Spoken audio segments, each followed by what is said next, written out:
आपके पास लाई जाती है तो वो इस तरह की होगी। कंट्रोल यूनिट केवल आपको मिलेगा, बैलेट यूनिट वीवीपैट आपके पास नहीं ले जाते हैं। ये कंट्रोल यूनिट इस तरह से एड्रेस टैग लगा हुआ सील होगा, पीठासीन अधिकारी सील करके देते हैं। यह भी ध्यान रहे कि चपड़े से सील होगा, इस पर एजेंट्स भी हस्ताक्षर करते हैं और बहुत बार एजेंट्स अपनी सील भी लगाते हैं। हो सकता है वो उनके पार्टी की सील हो, उनके चुनाव चिन्ह की सील हो, इसमें कोई भी आपत्तिजनक चीज नहीं है। ये सील लगी होगी और साथ में आपको रिकॉर्ड किए गए मतों का लेखा प्रारूप 17C का भाग 1 जो पीठासीन अधिकारी तैयार करते हैं और जहां पीछे वहां मौजूद एजेंट्स भी हस्ताक्षर करते हैं, ये आपको साथ में ला करके दिया जाएगा। जैसे ही आपके पास मशीन आती है, इस पर सारे विवरण लिखे होते हैं। अगर आप जानते हो किस चुनाव का है, कौन सी मशीन है, control unit, ballot unit, VVPAT, तीनों के नंबर लिखे जाते हैं। कितने निर्धारित मतदाता थे, कितने वोट पड़े, कितने लोगों ने वोट डालने से मना किया, कितने लोगों को मना किया गया, अगर कोई टेस्ट वोट पड़ा तो वो कुल कितने मत मशीन में है, कितने टेंडर वोट दिए गए, उसके बाद सील करने वाले इसका नंबर, उपयोग किए गए सील के प्रमाण और यहाँ एजेंट के हस्ताक्षर, ये इतनी जानकारी इसमें होती है। तो जब आपको मशीन ला करके दी जाती है और ये दिया जाता है, ये हमेशा ध्यान रखिएगा कि इसकी कॉपी एजेंट्स को दी जाती है मतदान केंद्र पर, उनके थ्रू वो कैंडिडेट्स तक पहुंचता है। काउंटिंग के लिए जो एजेंट आते हैं उनको वो इसकी कॉपी दे करके भेजते हैं, तो उनके पास भी इसकी कॉपी होगी, उनको भी पता होगा कि कौन सी मशीन दी गई है, कितने वोट पड़े हैं। जैसे ही मशीन आती है, इसमें दिए गए मशीन के नंबर से, जहां बिल्कुल शुरू में लिखा हुआ है कंट्रोल यूनिट का क्रमांक, वो एड्रेस टैग पर लिखा रहता है, आप मिला करके दिखाएंगे कि वही मशीन है और उसके बाद आगे की कार्रवाई शुरू होगी। साथियों, एक ऐसी स्थिति आ सकती है कि जब आपके पास कैरिंग केस में मशीन लाई जाए तो उस पर ये जो एड्रेस टैग लगा हुआ है, इसकी सील डैमेज हो ट्रांसपोर्टेशन के चलते, या अपवाद स्वरूप कभी कभी ऐसा भी हो सकता है किसी मतदान केंद्र पर कि पीठासीन अधिकारी ने हड़बड़ी में यहाँ पर कंट्रोल यूनिट की बजाय किसी बैलेट यूनिट या वीवीपैट का एड्रेस टैग लगा दिया हो। बोलते समय हम केवल नंबर देखते हैं, ध्यान नहीं जाता है, और जब अंदर से मशीन निकलती है और मशीन के साथ आपको रिकॉर्ड किए गए मतों का लेखा प्रपत्र 17C का भाग 1 मिलता है, जिस पर मशीन का क्रमांक यहाँ पर लिखा रहता है, ये दोनों मैच नहीं करते हैं और उसके बाद वहां विवाद की स्थिति होती है कि खोला गया, मशीन बदली गई, ऐसे आरोप लगते हैं। आपको बहुत ध्यान से, बहुत शांत मन से एजेंट्स को ये विश्वास दिलाना है कि केवल इस एक एड्रेस टैग के डैमेज होने से मशीन डैमेज नहीं हो सकती है। आप खुद ये देखें कि जब अंदर से कंट्रोल यूनिट निकलती है तो आप उसका नंबर यहां से मिलाते हैं, इस नंबर को आप रिकॉर्ड किए गए मतों के लेखा के भाग 1 से मिलान करके दिखा सकते हैं। दूसरा, आप उनको बताएं यहाँ एक एड्रेस टैग लगा हुआ होता है जिस पर एजेंट्स के भी हस्ताक्षर होते हैं, यहाँ सील लगी रहती है, इसको खोले बगैर आप इस मशीन को नहीं खोल सकते और इसमें कोई डाटा चेंज नहीं हो सकता, और इसके भीतर स्पेशल टैग लगा हुआ है, यानी इस एड्रेस टैग के बाद भी 3 लेवल पे मशीन को सील किया गया है और इसलिए मशीन में किसी तरह के छेड़छाड़ की संभावना नहीं है। आपको एजेंट्स को इस चीज का यकीन दिलाना चाहिए। आप हमेशा ये कहें कि ठीक है, हम लोग इसको खोल करके अंदर देख लेते हैं क्या स्थिति है, अगर मैच नहीं करेगा तब हम आपकी बात, यह तय हो जाने के बाद आपको वहां जो सामग्री मिलेगी उसमें एक कटर भी मिलेगा। ये प्रपत्र 17C का भाग 2 मिलेगा, पत्र 17C का भाग 1 जो पीठासीन अधिकारी ने तैयार किया, ये कागज जो मशीन के साथ आया, और 2 जिसमें गणना कर अकाउंट रखते हैं, वो आपको यहाँ पर भरना है। तो हर राउंड के लिए एक आपके पास ब्लैंक रखा हुआ होगा, एक फाइल कवर आपको मिलेगा, ये कटर मिलेगा जिससे आपको उसको खोलने की आवश्यकता पड़ेगी। इन चीजों का आप इस्तेमाल करेंगे, वहां पर पेन रखा हुआ होगा। तो आपके पास मशीन आ गई, आपने तय कर लिया कि वही मशीन है जिसका इस्तेमाल किया गया था। आपको एजेंट्स को दिखाना है कि ये देखो वही मशीन है। जहां दिक्कत है मैंने आपको बताया, वहां पे एजेंट्स को भरोसा दिलाएं कि ये मशीन बदली नहीं गई है, अंदर हम लोग देख लेंगे, खोल करके देख लेंगे। सबसे पहले कटर की सहायता से आपने ये एड्रेस टैग काटा, इसको इधर उधर नहीं फेंकेंगे, इसको वहीं पर रहने दीजिए। कंट्रोल यूनिट को आप खोलते हैं और कंट्रोल यूनिट निकलती है। इस एड्रेस टैग को वापस आप कैरिंग केस में डाल दें, कैरिंग केस को बंद करें और वहीं पर नीचे रख दें। अब आप फिर से दिखा सकते हैं कि इस पर भी एड्रेस टैग लगा है। चूंकि ये कंट्रोल यूनिट पे है इसलिए ये डैमेज हुआ होगा, इसकी संभावना नहीं है। आप यहाँ से मिला करके देख सकते हैं। दूसरा, पीछे मशीन का नंबर लिखा हुआ है, आप ये दिखा सकते हैं ये वही मशीन है जो रिकॉर्ड किए गए मतों का लेखा भाग 1 में लिखा गया है। तीसरा, आपने ये देखा होगा 1780 के भाग 1 में पेपर सील का विवरण दिया हुआ है। किस नंबर के पेपर सील का उपयोग किया गया है वो यहाँ लिखा होता है और ये वही पेपर सील होती है जो यहाँ लगी हुई है। इस पर भी पीठासीन अधिकारी के हस्ताक्षर है। इस पर एजेंसी हस्ताक्षर करते हैं, हो सकता है न दिखे लेकिन नंबर जरूर दिखेगा। तो प्रयुक्त की गई सील का क्रमांक, अगर ये सब सही है तो किसी भी स्थिति में कोई भी कारण नहीं है इस मशीन से किसी तरह की छेड़छाड़ की जा सके। ये सील है, इसको खोले बगैर इसका डाटा बदल नहीं सकता है। ये बंद है, इसको खोले बगैर हम इस लिड को खोल नहीं सकते। तो ये मशीन के सुरक्षा की बात हो गई कि मशीन सुरक्षित है, वही मशीन है, इसमें किसी तरह की छेड़छाड़ नहीं हुई। आमतौर पर शुरुआती 1-2 राउंड्स में विवाद होता है, बाद में स्मूथली होता है, लोग जानते हैं, लेकिन फिर भी हम लोगों को हर राउंड में यह प्रक्रिया दोहरानी है।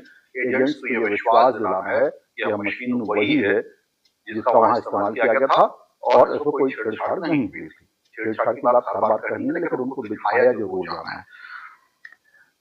मशीन तय हो गया कि वही है जो आपके पास आई है। अब आप सबसे पहले इसको ऑन करेंगे पीछे से, मशीन अपनी जानकारी देगी। मशीन की जानकारी में थोड़ा समय लगेगा, वो बैटरी की स्थिति बताएगी, अपना नंबर बताएगी, वह यह बताएगी कि इसमें कोई भी यूनिट कनेक्टेड नहीं है, बैलेट यूनिट और वीवीपैट।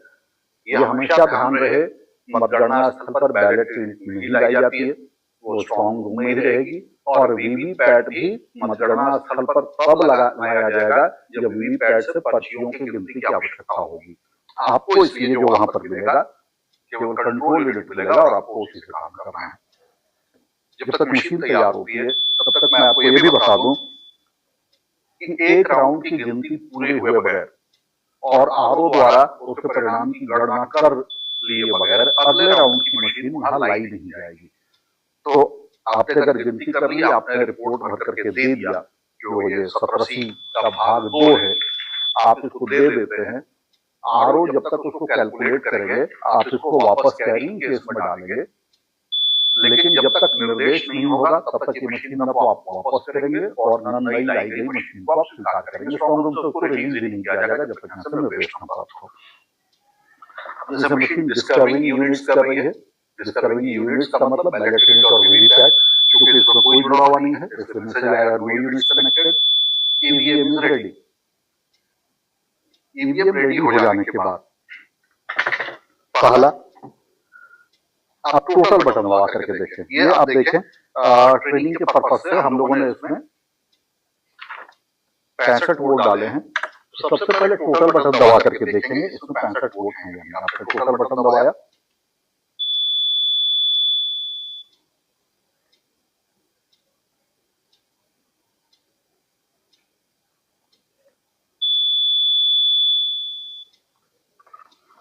इसमें मतदान प्रारंभ होने की गणना की तिथि, मतदान प्रारंभ होने की तिथि, कैंडिडेट्स की संख्या, ये सब बताएगा। कैंडिडेट्स 31,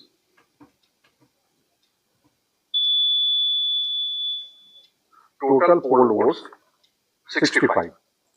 इसमें भी हम लोगों ने लिखा है टोटल वोट्स पोल्ड 65, जो पीठासीन अधिकारी ने लिख करके दिया है 65।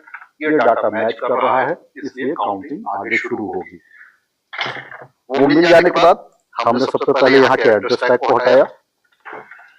ये एड्रेस टैग हटा, इसको भी आप सुरक्षित रखेंगे, इसको फेंकना नहीं है। आप इसको खोल, और ये देखिए अभी भी हम इसको खोल इसलिए नहीं सकते हैं कि ग्रीन पेपर सील लगी है, जब तक हम इसको काटेंगे नहीं ये खुलेगा नहीं। तो हमको इसको नाइफ से काटना है।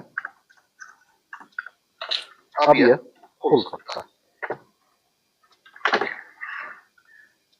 लेकिन ये ध्यान रहे ये ट्रेनिंग का पर्पस था, ये निकल गया, ऊपर सरफेस पे चिपका था, इसको किसी भी स्थिति में निकाल के अलग नहीं करना है, ये अंदर के हिस्से में लगा ही रहेगा। ये इसके भीतर से होकर के आता है, वो वहां से लगा रहेगा। ग्रीन हिस्सा इस तरह से था। जब आप खोलेंगे तो आप देखेंगे यहाँ पर ये स्पेशल टैग लगा हुआ है, इस पर भी पीठासीन अधिकारी के हस्ताक्षर होते हैं, इस पर भी मशीन का नंबर लिखा रहता है। और जब तक हम इसको नहीं खोलेंगे, न तो कैंडिडेट सेट कर सकते हैं, न डाटा क्लियर कर सकते हैं, न रिजल्ट देख सकते हैं। यहाँ से आने के बाद ये इस सरफेस पर इस तरह से लगा रहता है, ऊपर के छेद में जो रिजल्ट बटन है उस पर हरा, और जो नीचे का है लाल लगा रहता है। हरे वाले हिस्से पर, या याद रखें ऊपर वाले हिस्से पर आपको प्रेस करना है और बारी बारी से रिजल्ट आएगा। आप देखेंगे इस पर लिखा हुआ है रिजल्ट, रिजल्ट और प्रिंट। ये बिल्कुल याद रहे, स्पेशल टैग किसी भी स्थिति में आपको खोला नहीं जाना है। मान लीजिए आपने रिजल्ट बटन दबाया और इनवैलिड का मैसेज आया, इसका मतलब यह है कि पीठासीन अधिकारी क्लोज बटन दबाना भूल गए थे।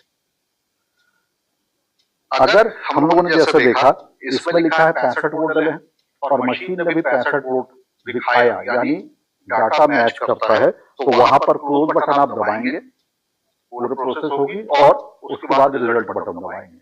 लेकिन अगर टोटल बटन दबाने और रिकॉर्ड किए गए मतों के लेखा के आंकड़े, इन दोनों में अंतर है, तो आप तत्काल रिटर्निंग अधिकारी को सूचना देंगे और आगे की कार्रवाई नहीं करेंगे। मशीन का टोटल बटन नहीं दबा, अगर क्लोज बटन नहीं दबा है, मशीन का टोटल और 17C के भाग 1 का टोटल नहीं मिलता है, इसकी सूचना आरओ को दी जाएगी और आप मशीन की गणना तत्काल रोक देंगे। अगर सब चीज मैच कर रहा है, अमूमन अभी तक हमारे पास जो खबर है सारे मशीनों में क्लोज बटन दबाए गए हैं, लेकिन मान लीजिए इक्का दुक्का है भी, लेकिन डाटा मैच करता है तो हम क्लोज बटन दबाएंगे। इस मशीन में क्लोज बटन दबा हुआ है और सीधा हम रिजल्ट बटन दबाएंगे। रिजल्ट बटन दबाने के बाद मशीन पोल रिजल्ट, पोल डेट 18/11, ये हम लोगों ने आज किया था, ये 18 नवंबर दिखा रहा है। एक्चुअल मशीन में वो 13 नवंबर दिखाएगी। पोल स्टार्ट टाइम और पोल एंड टाइम हमारे लिए 11:55 और एंड टाइम 12:17 दिखा रहा है। आपके यहाँ सुबह 7 बजे और शाम के समय लगभग 6 बजे का 18 बजे कुछ मिनट का समय दिखाएगा वो पोल एंड और पोल स्टार्ट टाइम। ये भी एक यकीन वाली चीज है कि मशीन उसी दिन इस्तेमाल हुई थी, बाद में इस्तेमाल नहीं की गई, तो उसके बाद में कोई वोट नहीं डाला गया। कैंडिडेट्स की संख्या और फिर ये बारी बारी से टोटल पोल वोट यहाँ एक बार फिर से वो बताता है 65 जो आपने देखा। Candidate 1 votes 2। अब ये बारी बारी से ऐसे ही कैंडिडेट 1 वोट्स 2 बताते जाएगी, आपको नोट करते जाना है। जिनके 0 होंगे उसको भी दिखाया जाएगा और आप इसको देखेंगे, जोर से बोलते भी जाएं। आपको इस तरह से पकड़ के रखना है जैसा मैं आपको कैमरे में दिखा रहा हूं। इस तरह से आप मान के चलें कि जाली के ऊपर एजेंट्स बैठे हैं, उनको दिखना चाहिए और आपको भी दिखना चाहिए कि कितना वोट है। आप देख करके जोर से बोलते जाएं। मतगणना सहायक इसको क्रमशः लिखते जाएं। आपको ये जो रिकॉर्ड किए गए मतों के लेखा का भाग 2, 17C का भाग 2 जो मिलेगा, उसमें ध्यान रहे कि आपको कैंडिडेट के नाम लिखे हुए मिलेंगे, 1 से 31 तक क्रमशः लिखा हुआ मिलेगा। एक बार चेक जरूर कर लीजिएगा कि उसी क्रम में है या नहीं जिस क्रम में बैलेट पेपर था। हालांकि आपके पास वो तरीका नहीं है, आरओ उसको चेक करके ही देते हैं आपको। तो क्रम से नाम लिखा रहेगा। जैसे जैसे वोट होते जाते हैं आप उसको नोट करते जाएं या आपके सहायक उसको लिखते जाएंगे। तो ये कॉलम 3 जो है उसमें कंट्रोल यूनिट में प्रत्येक अभ्यर्थी को कितने वोट मिले हैं आपको वो लिखते जाना है। कॉलम 4 है number of test votes to be deducted as per item of part 1। Test vote के बारे में मैं केवल इतना ही बोल दूं कि इस बार पूरे विधानसभा क्षेत्र में एक भी टेस्ट वोट नहीं पड़ा है, इसलिए किसी भी मतदान केंद्र पर मतगणना के समय कॉलम 4 भरने की जरूरत नहीं होगी। अमूमन जहां टेस्ट वोट पड़ते हैं तो यहाँ पर लिखते हैं, मान लीजिए किसी कैंडिडेट को 17वें कैंडिडेट को 25 वोट मिले, एक टेस्ट वोट था, तो वो कम करके आखिरी कॉलम है 5 नंबर ऑफ वैलिड वोट्स को 25 में से 1 घटा करके 24 वैलिड वोट लिखा जाएगा। तो ये आपको ये मान के चले कि कॉलम 4 हर मतदान केंद्र के लिए 0 होने वाला है, और वैलिड वोट्स पर कॉलम 3 और कॉलम 5 बिल्कुल बराबर होंगे। टोटल जैसे हमारी मशीन के लिए 65 वोट पड़े हैं तो टोटल यहाँ पर 65 आएगा। एक बार आप क्रॉस चेक भी कर लें क्योंकि टोटल आपको मालूम है, आप चाहें तो इसको पहले भी लिख सकते हैं। आखिरी कैंडिडेट हमेशा 31वें नंबर पर नोट आपको मिलेगा। जितने वोट मिले हैं आप उसको जोड़ करके भी देख लें मैनुअली कि वो 65 हो रहा है या नहीं। हो सकता है आपको वहाँ कैलकुलेटर मिलेगा तो कैलकुलेटर से जोड़ करके एक बार देख लीजिए। मैनुअली आप कर सकते हैं तो मैनुअली जोड़ करके देख लीजिए ये टोटल जो मशीन ने बताया और यहाँ जो आप लिख रहे हैं, क्योंकि लिखने में कहीं एरर हो सकता है तो वो मैच कर रहा है कि नहीं। ये बिल्कुल ध्यान देंगे कि एजेंट्स चाहे तो या आप देखना चाहें या आपने लिखा और टोटल मैच नहीं कर रहा है तो आप रिजल्ट बटन दोबारा भी दबा सकते हैं, उसमें कोई दिक्कत नहीं है।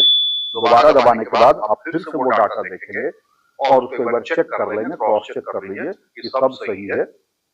पहली बार में मिल जाता है, आपने ध्यान दिया हुआ है, बहुत हड़बड़ाने की जरूरत नहीं है। लेकिन कहीं भी आप आपकी जानकारी के लिए कि आप कितनी बार भी रिजल्ट देख सकते हैं।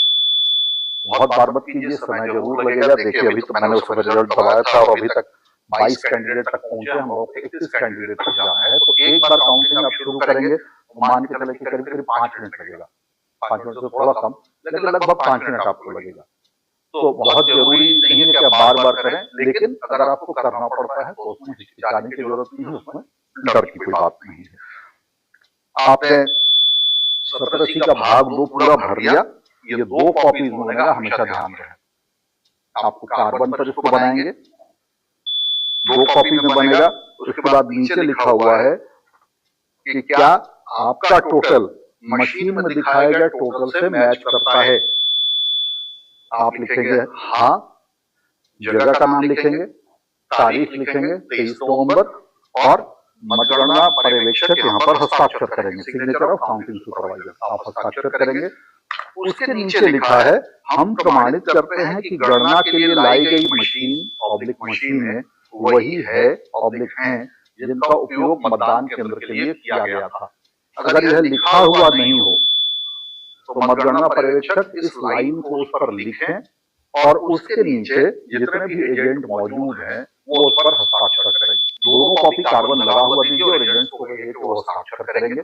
हस्ताक्षर करके आने के बाद आप दोनों प्रति आरओ के पास भेज दें। एक कॉपी फोटो कॉपी होने के लिए जाएगी जो कार्बन कॉपी है, मूल प्रति डाटा एंट्री के लिए जाएगी। कार्बन कॉपी आने के बाद हस्ताक्षर के साथ कार्बन कॉपी आई है, जितने भी एजेंट मौजूद हैं आप उनको दे दें। वास्तव में यह हस्ताक्षर इस बात का है कि हमको गणना की रिपोर्ट भी दी गई थी। जैसे 17C का भाग 1 मतदान केंद्र पर एजेंट्स को दिया जाता है, वैसे भाग 2 काउंटिंग के समय भी एजेंट्स को हम देते हैं। दूसरे वो यहाँ प्रमाणित कर देते हैं कि मशीन में कोई छेड़छाड़ नहीं थी, उसी मशीन की गिनती की गई जिसका मतदान केंद्र में उपयोग किया गया था। तो ये एक कॉपी आप उनको दे दें। मेन कॉपी से डाटा एंट्री होती रहेगी और मतगणना आपका पूर्ण हुआ। अब यहाँ एक स्टेप हर राउंड में और होगा। ऑब्जर्वर के साथ कुछ माइक्रो ऑब्जर्वर होंगे, उनके साथ कुछ सहायक भी होंगे। रैंडमली ऑब्जर्वर हर राउंड में किसी 2 टेबल पर जाकर के ये जो रिपोर्ट बनी है, जो माइक्रो ऑब्जर्वर भी लिखेंगे, आप अपनी रिपोर्ट बना रहे हैं वही आंकड़ा माइक्रो ऑब्जर्वर लिखेंगे। एक बार आप माइक्रो ऑब्जर्वर से मैच करा लें, उन्होंने और आपने दोनों ने सेम आंकड़ा लिखा है। माइक्रो ऑब्जर्वर ऑब्जर्वर को देते हैं। ऑब्जर्वर रैंडमली किसी भी टेबल पर आकर के चेक करेंगी कि मशीन में जो डाटा आया था वही डाटा लिखा गया है या नहीं। अमूमन लिखा ही जाता है, कोई गड़बड़ी नहीं होती है। हम में से कोई भी, हम सब शासकीय कर्मचारी हैं और काम की गंभीरता को समझते हैं। लेकिन अगर कहीं किसी भी टेबल पर ऐसा पाया गया कि मशीन का आंकड़ा कुछ और था और जो लेखा बनाया गया है गणना का उसमें आंकड़ा कोई और है, तो ये बेहद गंभीर त्रुटि मानी जाती है। भारत निर्वाचन आयोग के स्पष्ट निर्देश हैं कि तत्काल पूरे दल को हटाया जाएगा, उनके विरुद्ध अनुशासनात्मक कार्रवाई की जाएगी। उस राउंड के सभी मशीनों की फिर से चेकिंग की जाएगी और उस मतगणना दल ने इसके पहले हर राउंड में जिस मशीन पर गिनती की थी उस मशीन को फिर से चेक किया जाएगा। तो ये बिल्कुल ध्यान रहे कि 17C का भाग 2 बिल्कुल ध्यान से भरा जाए, उसमें एरर न हो। हम लोग डेलिबरेटली ये नहीं करेंगे, लेकिन गलती से भी ऐसी गलती नहीं होनी चाहिए। हम भी जानते हैं, आप भी जानते हैं, बहुत सेंसिटिव मसला होता है जो सारा अमला, चाहे हम लोग इलेक्शन करा रहे हों, चाहे जो इलेक्शन लड़ रहे हैं, इन सब के लिए ये बहुत क्रूशियल है। और पूरी कवायद का रिजल्ट उनके लिए भी और हमारे लिए भी इसी से होने वाला है। तो यहाँ पर किसी तरह की लापरवाही की गुंजाइश नहीं है। ऑब्जर्वर ने आया, ऑब्जर्वर ने देखा, 2 टेबल पर उन्होंने गणना कर ली, सब सही पाया गया, वो ओके करते हैं। फिर आप वापस पीछे से मशीन को बंद करें। ये मशीन बंद हो गई, ये लीड लगा दें। आप ध्यान रखें, आपने इसको नहीं हटाया है, जो स्पेशल टैग है ये लगा ही रहेगा। ये ग्रीन सील निकल गई है, लेकिन जब आप इसको बंद करेंगे तो इस तरह से दोनों सिरा इसका निकला रहेगा। उसको ज्यों का त्यों निकला रहने दें, उसको आप हटाएंगे नहीं। मशीन आपने बंद कर दी, यहाँ पीछे से लीड बंद करें, वापस इसको कैरिंग केस में डालें। आपने मशीन पर से काटा था, इसको वापस कैरिंग केस में रखें, मशीन रखें, और आपका वाहक आएगा और उस मशीन को लेकर के चला जाएगा। अगले राउंड की मशीन आएगी और उसमें वही पूरी कार्रवाई आपको नए सिरे से करनी है। ये मतगणना की प्रक्रिया है और ये लगभग जब तक आखिरी मशीन नहीं हो जाती है, हमेशा ध्यान रखें कि कुछ टेबल्स ऐसे होंगे पहले दूसरे तीसरे शुरू करते हुए जहां आखिर में कुछ बची हुई मशीनों का इस्तेमाल होगा। हर राउंड में तो बराबर आएंगे। हमारे यहाँ लगभग 300 मतदान केंद्र थे, तो 14 से आप डिवाइड करके बचा होगा, तो कुछ टेबल्स ऐसे होंगे जो आखिरी राउंड में खाली रहेंगे। एक चीज और ध्यान देंगे, किसी भी कारण से मशीन खराब हो गई, डिस्प्ले नहीं हो रहा है, या कंट्रोल यूनिट से मॉक का डाटा क्लियर नहीं किया गया था, या मशीन तो क्लोज किया नहीं गया या क्लोज किया भी गया, लेकिन टोटल बटन दबाए जाने पर जो रिकॉर्ड किए गए मतों का लिखा है और मशीन का आंकड़ा मैच कर रहा है, तो ऐसे राउंड्स में आरओ निर्देश देंगे कि मशीन से गिनती नहीं की जाएगी। जहां डिस्प्ले नहीं आ रहा वहां तो मशीन से गिनती कर नहीं सकते। जिन राउंड्स में मशीन से गिनती नहीं होगी, उस राउंड में वह टेबल खाली रहेगा। ऐसा नहीं है कि अगले राउंड की मशीन ला करके दी जाएगी। मान लीजिए किसी एक टेबल पर ऐसा हुआ तो बाकी 13 टेबल पर गिनती जारी रहेगी, लेकिन उस एक टेबल पर कंट्रोल यूनिट बंद करके ज्यों का त्यों रखा रहेगा, उस पर काउंटिंग नहीं होगी। तो आपको ये परेशान होने की जरूरत नहीं है कि हम अगले राउंड की बनवा लें, जल्दी खत्म हो जाएगा। काउंटिंग हमेशा पूरे मतगणना का एक ही साथ खत्म होगा, सारे दलों का एक ही साथ होगा। अनावश्यक इधर-उधर घूमेंगे। केंद्र ऐसे हो सकते हैं जहां निर्वाचन प्रक्रिया के दौरान एक्चुअल मतदान शुरू हो जाने के बाद कंट्रोल यूनिट बदली गई हो। जब कंट्रोल यूनिट बदली जाती है तो सारी मशीनें बदली जाती हैं, लेकिन उनसे आपको फिलहाल कोई लेना देना नहीं है। बैलेट यूनिट मतगणना पर आती नहीं है, वीवीपैट मतगणना पर लाया ही नहीं जाता। लेकिन जहां वास्तविक मतदान के समय में मशीन बदली गई हो तो वहां काउंटिंग के लिए उस समय दोनों ही मशीनें लाई जाएंगी और दोनों मशीनों से काउंटिंग की जानी है। ऐसे समय में ये जो लेखा है, अब ये भी ध्यान दें कि मतदान पीठासीन अधिकारी ने 17 का भाग एक ही बनाया होगा। मशीनें चाहे दो लगी हों, लेकिन वो बनेगा एक ही। इसमें जहां पर लिखा रहता है कि मशीन में डाले गए मत की संख्या से मेल करता है कि नहीं, यहाँ जो कॉलम है, तो इसमें हम लिखते हैं पहले यूनिट में कितना है और बदले जाने के बाद जो मशीन लगी है उसमें कितने वोट हैं और टोटल कितना है। लेकिन ये एक ही डॉक्यूमेंट होगा। वैसे ही आपको भी 17 का भाग 2 एक ही बनाना है। दोनों मशीनों में काउंटिंग की जाएगी और टोटल दिया जाएगा। अगर ऐसा होता है तो ये जो कॉलम 3 है, आपको 3 हिस्सों में बांटना पड़ेगा। ऐसे पूछना नहीं है कि किसी मतदान में 2 बार मशीन बदली गई हो, इसलिए अधिकतम 2 आने की संभावना है। तो अगर 2 मशीनें आती हैं तो कॉलम 3 को आप 3 हिस्से में बांट दीजिए। ऊपर लिख दीजिए कंट्रोल यूनिट 1, कंट्रोल यूनिट 2 और टोटल। आपने पहली मशीन गिनी, उसमें जितने वोट पड़े उनको लिख लेंगे 1 से लेकर के 30 तक। फिर दूसरी मशीन आप गिने, कितना आया वो लिख लेंगे। उसका टोटल भी दोनों का अलग अलग होगा और वो टोटल यहाँ मतदान पीठासीन अधिकारी का भी लिखा हुआ होगा अलग अलग। कंट्रोल यूनिट 1 में कितना, कंट्रोल यूनिट 2 में कितना और टोटल कितना। उसी तरह से आपको भी यहाँ बनाना होगा। ये चीज आप देखेंगे। ये जो 2 कॉपी बनती है एक तो आरओ अपने पास रख लेते हैं डाटा एंट्री के लिए, जो इलेक्शन कमीशन के पास तक जाता है और फाइनल रिपोर्ट उसके आधार पर तैयार होती है। दूसरी कॉपी आपके पास आएगी, फोटोकॉपी तो आप एजेंट्स को दे देते हैं। दूसरी कॉपी जो आपको फाइल कवर मिली है उसमें आप रख देंगे और मतगणना पूर्ण हो जाने के बाद ये सारे प्रपत्र जितने बूथ आपको मिले थे उन सब के एक लिफाफे में डाल करके टेबल क्रमांक पूरा विवरण लिख करके और हस्ताक्षर करके आरओ को आप वापस हैंड ओवर करेंगे।